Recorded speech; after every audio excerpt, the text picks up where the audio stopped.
The immediate symptom of a Krishna conscious man is that he speaks only of Krishna and of matters relating to him. When a man gives up all varieties of sense desire which arise from mental concoction, and when his mind finds satisfaction in the self alone, then he is said to be in a pure transcendental consciousness. The highly developed soul always remains satisfied in himself by realizing himself as the eternal servitor of the Supreme Lord. Such a transcendently situated person has no sense desires resulting from petty materialism. Rather, he remains always happy in his natural position of eternally serving the Supreme Lord.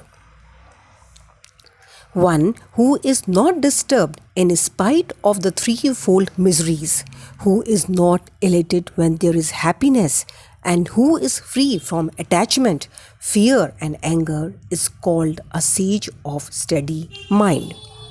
He accepts all miseries as a mercy of the Lord, thinking himself only worthy of more trouble due to his past misdeeds.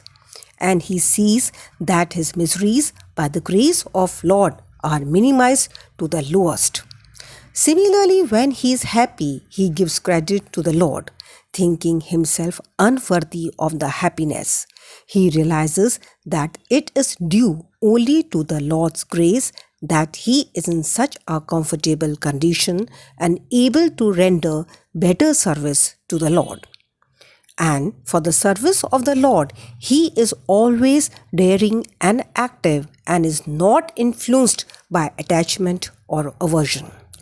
Attachment means accepting things for one's own sense gratification, and detachment is the absence of such sensual attachment. But one fixed in Krishna consciousness has neither attachment nor detachment, because his life is dedicated in the service of the Lord. Consequently, he is not at all angry even when his attempts are unsuccessful. A Krishna conscious person is always steady in his determination. He who is without attachment, who does not rejoice when he obtains good, nor lament when he obtains evil, is firmly fixed in perfect knowledge. One who is able to withdraw his senses from sense objects as the tortoise draws his limbs within the shell is to be understood as truly situated in knowledge. The senses of the Krishna conscious persons are used only for some particular purpose in the service of the Lord, and are withdrawn otherwise. Keeping the senses always in the service of the Lord is the example set by the analogy of the tortoise who keeps the senses within. The embodied soul may be restricted from sense enjoyment, though the taste for sense objects remains. But ceasing such engagements by experiencing a higher taste, he is fixed in consciousness.